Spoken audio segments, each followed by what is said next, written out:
Hi, my name is Kai Balin, and this is Still Seeking. Okay, my name is Yaakov Levine from Houston, Texas. My story meaning what? Like my Jewish story? Yeah, your Jewish story. So the short version is I was in high school, and my brother was very involved in a high school club called Jewish Student Union, which they run all over America and Canada. And there wasn't. I went to a school that had, with basically no. I went to school with zero Jews. I think there was when I was there was one Jew, and then eventually they were older than me, and she graduated, and then there was mom is zero.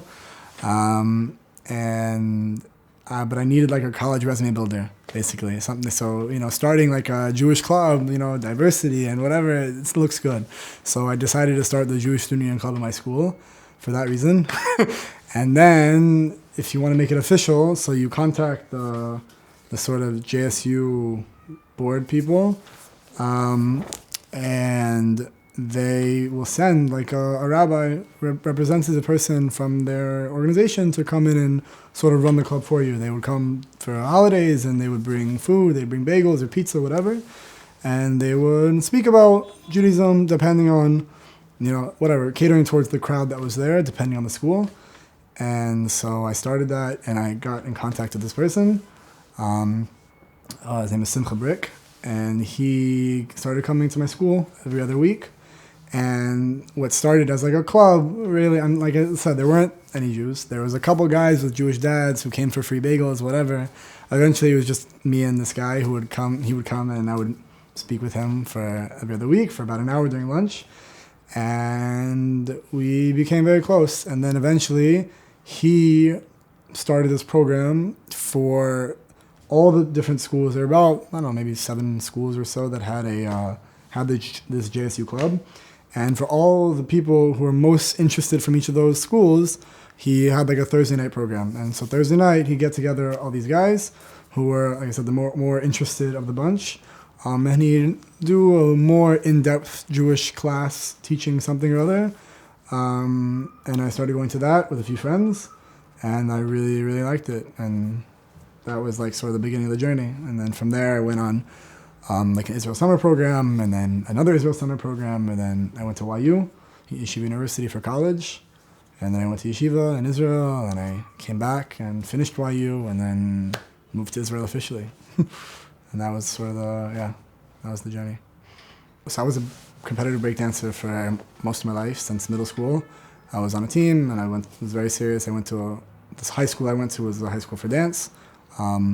And I was on a team there and continued and was very serious about it. And when I went to YU, so when I went to college, there wasn't really any more outlets anymore for me. And to be, whatever, first of all, there weren't so many Jews dancing. All these competitions and things were always on Saturday. There wasn't really, at least what it looked like, there wasn't really an outlet for it. Now, the truth is, I had opportunity. I think I was very nervous to do such a thing, but people would convince me, because people knew, they found out that I would dance. I'd go to a wedding or I'd go to an event and I'd, bust out a move or whatever. So guys started to find out. And people would ask me to like start a club in YU for breakdancing or start teaching classes. And I was always very like hesitant to do so. I'm not sure why, but it never happened. And so to me, it was sort of like a dead dream. And but I think I was okay with that at the time, because I was sort of doing this new thing called Judaism, and I was like getting more into that. So I don't think I was so bothered by that. But as Judaism became like a part of my life, and not just a thing that I did, so then I needed a thing to do. I needed a hobby. I needed something to do that wasn't, since learning Torah wasn't really my hobby anymore. It was just sort of what I was doing. That was my life. So I started to feel that much more when I came back to Israel, and I started.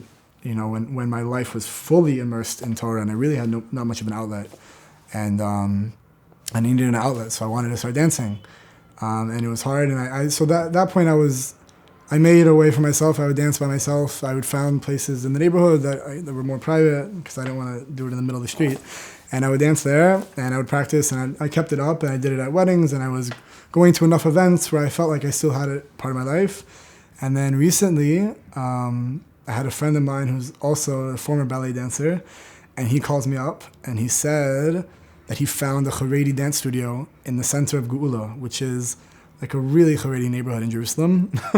And I was shocked. And he said, there's this woman who started the studio. She herself became religious later on in life, and she was a big-time dancer in New York, professional dancer, and did tons of things over there. And she opened a studio for religious people, separate men and women, and with proper everything, kosher music, and the whole. She speaks to her Rav about every decision she makes, and made a proper religious studio, which I thought was impossible. But you saw that there was an outlet, and now she is trying to push this concept of breakdancing, this outlet for Haredi boys, and it's something that she really feels strongly about, getting boys and girls, but as relevant to me, getting boys into dancing. And so now we're in the process of starting a team and starting a city-funded sort of program. So we're like mamish in the very, very beginning stages of that. But for now, it's a few guys. We had a performance a couple months ago, whatever it was. That was like my first real introduction into the program. And now I have, not only an outlet for myself, but now this is like really becoming a thing. It's becoming a program to bring breakdancing, which never existed in the Haredi world, and bring it to this world and to expose kids to such a thing. So it's really exciting for me. The Haredi lifestyle is good for me. I definitely appreciate it. I don't think everybody has to be Haredi. I mean, even if you want to take a very straight-lined approach, meaning obviously a Haredi person feels pretty strongly that a way of life that is in line with the Torah is what everybody should be doing. And I do believe that, but it doesn't have to come in the form of being Haredi. Within the realm of Torah Judaism, there are different groups of people. There's Dati Leumim, there's Modern Orthodox, there's Haredi, there's Hasidish, there's Breslov, there's all these different groups, and I think that everybody has a place in those groups, and I definitely wouldn't say that everybody has to be Haredi. That's for sure not. It's a certain mentality, it's a certain style of life, it's a certain way of thinking, way of doing things, and but it doesn't mean anybody else is doing things wrong or whatever it is, and you have to find something that's good for you. A secular ideology that rejects God or rejects the Torah as being from God is sort of outside the realm of what I would consider the reality. So I think that just by definitionally, it's an ideology that sort of goes against the reality. That doesn't mean those people are lesser or bad people or whatever.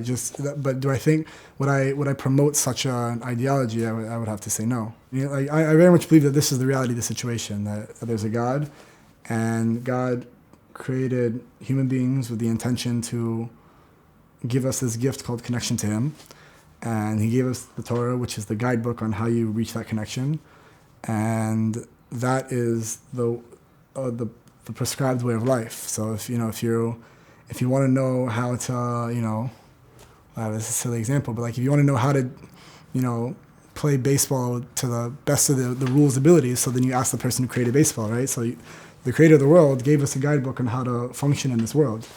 So that, to act in that way, to live a Torah lifestyle where you're acting in the way that God prescribed, on an ideological level, first of all you create this connection to God. That's what the guidebook is for, is to connect to God, and that itself is a beautiful thing, and that's what God wants to tell us, that connection to Him is like the ultimate good, and then even physically in your own life, you see that people who there's a concept in Judaism called menuchas nefesh, meaning I don't know how you translate it, but like the serenity of the soul, just a very relaxed and calm way of life comes about through strong faith that what you're doing is proper, and that everything in your life is happening for a reason, and it's orchestrated by somebody who loves you and who cares for you and who wants the best for you. And that, to live a life in that way is a beautiful thing. Just to have that sort of, knowledge and understanding that somebody's watching out for you, that you're doing what's good, that you're growing and that your life is taken care of is a very, very, very beautiful feeling to have, which I wish I had on a much higher level. But I think, even on my level that I'm at right now, it brings me a lot of serenity in life. I mean, every Jew who, even if a religious person, they go through days. The days they feel stronger, more connected to God, less connected to God.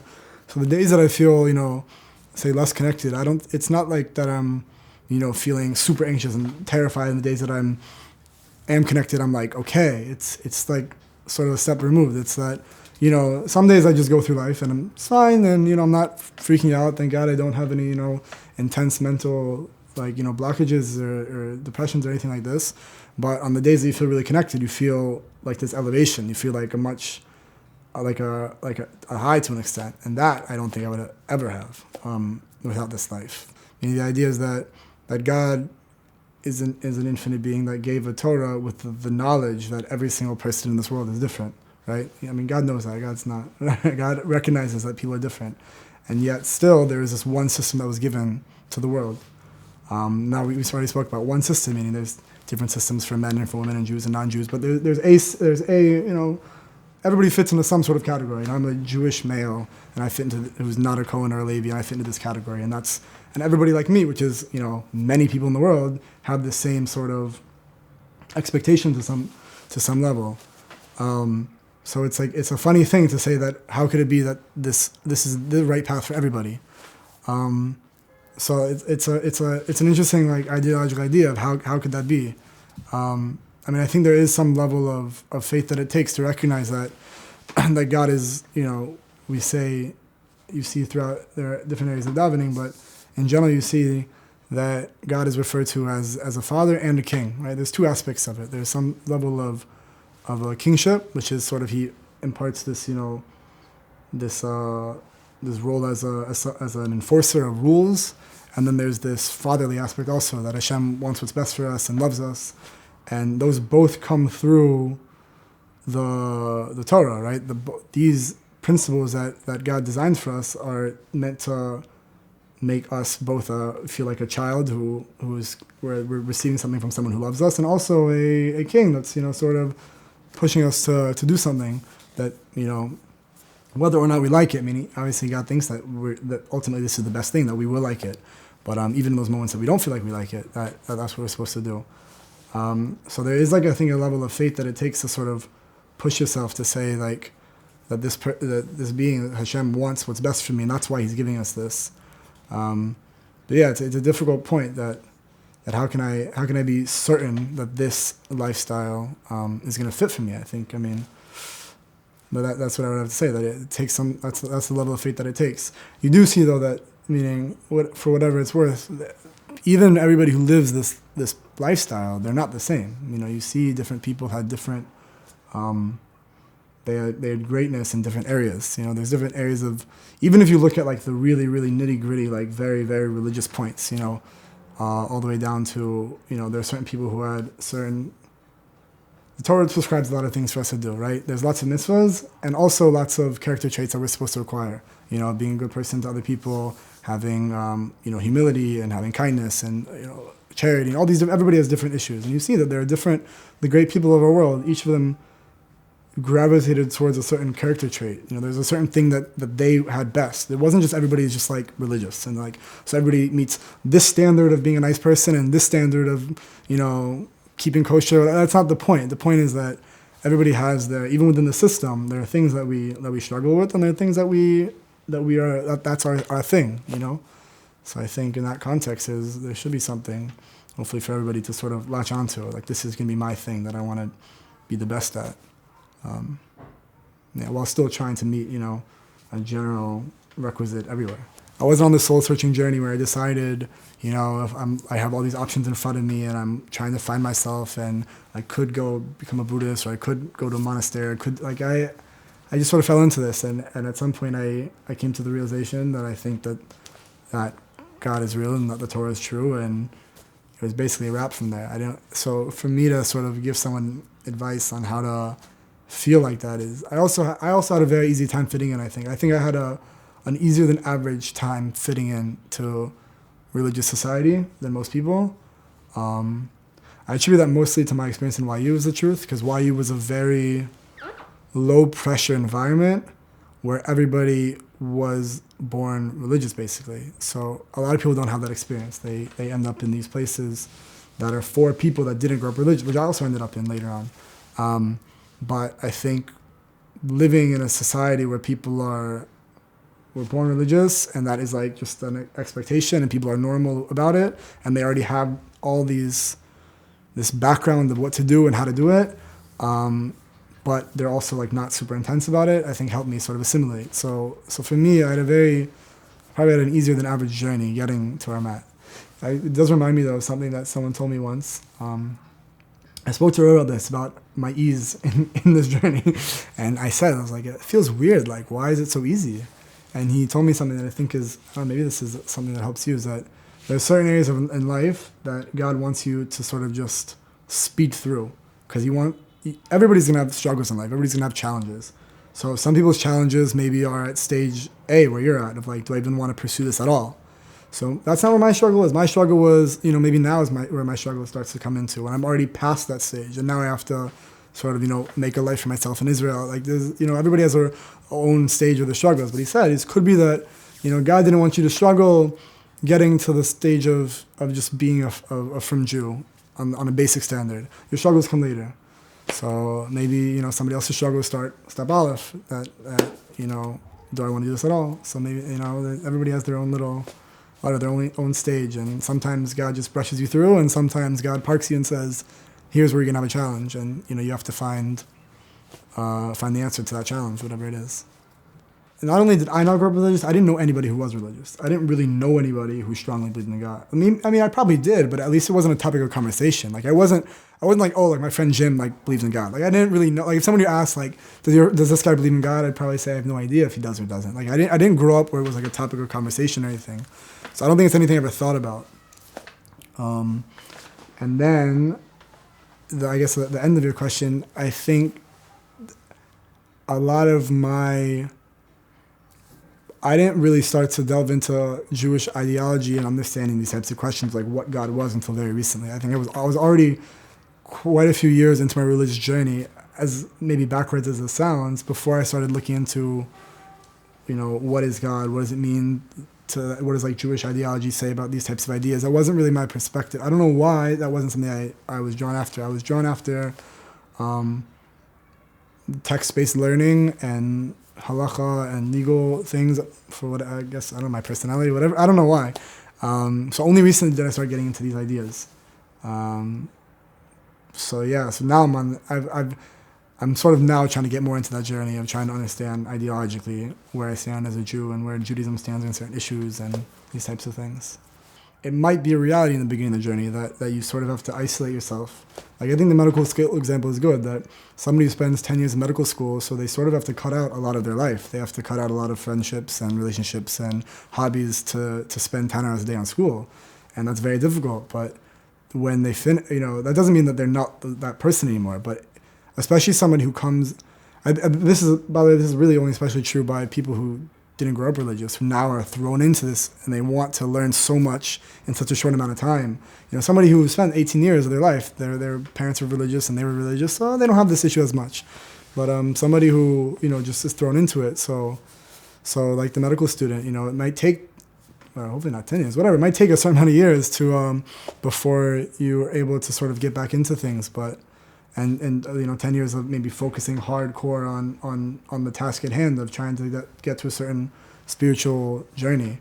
But slowly but surely you're able to sort of balance the rest of your life. And even like I just had a kid, so so when you have a baby, the first couple of months are like you're 100% focused on the baby. There's nothing else you can focus on, right? So, did I lose? And I didn't like, for example, I didn't break dance at all for the last couple months since I've had the baby. Does that mean I'm like no longer a break dancer? Or does that mean like this child is, an obstacle to my my love for dancing? Like, no, like it takes a couple months. Like you have to focus on the child at hand. You have a 1 month-old baby. Like you can't just go out, break dancing all day. Like you have to focus on the baby. But slowly but surely your life sort of, gets order, and then you go back into it, and that's how all of life goes. Everybody always has obstacles, and there's different challenges in life that might throw you off course for a couple of days or a couple of months or whatever, a couple of years, depending on what your challenge is, and you get back into it, and then but you still have to maintain that side of you. They say if you speak to people who are in Kiruv, who are in this industry, industry is a bad word, but you speak to people who speak to, who teach, people who are becoming religious, it's very, very dangerous. They always say it's very dangerous that a person throws their whole life away. It's not a good way to live. It's not a good way to say like, oh, I'm religious now, like, I throw away everything, throw away my ukulele, or no, you have to keep it into your life, or else you're gonna go crazy. You're not gonna, you're just gonna be a crazy person. It's not what you're supposed to be like. God doesn't want that. God doesn't want somebody who becomes religious to become crazy and, throw away their ukulele. So, but yeah. Everybody who becomes religious has sort of like something that they grabbed onto, some sort of, reason they believe, basically. It could be, some people are very drawn to the scientific proofs. Some people are drawn to, they look at from society and they really appreciate how, Shabbos meals or whatever. Everybody has like something to grab onto.